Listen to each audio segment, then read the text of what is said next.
Welcome to Born in June, Raised in April, What Adoption Can Teach the World. I'm April Dinwoodie, your host, and this month, instead of asking the questions, I'm answering them. I love the month of April.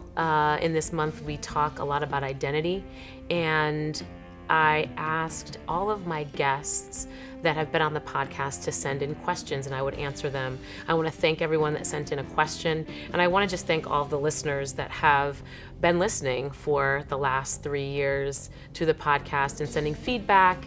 We're doing this today instead of the studio. We're doing it in my home, and it's exciting to share this April episode with all of you. So the first question is from Darryl McDaniels, DMC of RUN DMC. He was one of my very first guests on the podcast in August of 2017.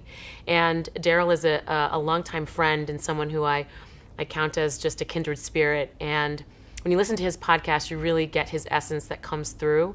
And his question for me was, does adoption make a difference in you deciding your identity?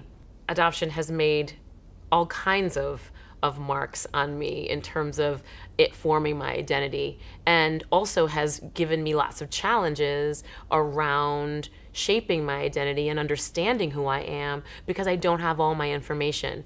My therapist often says that, there's a piece of information and then a gap, a piece of information and then a gap. His words are very powerful in as much as he says, gaps attract attention.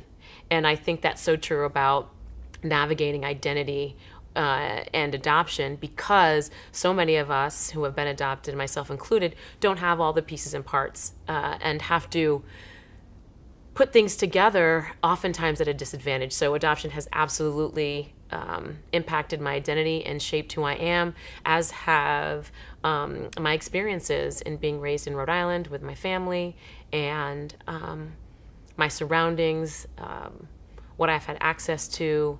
And so, yes, for sure, DMC, Darryl, adoption has, in fact, very much shaped who I am.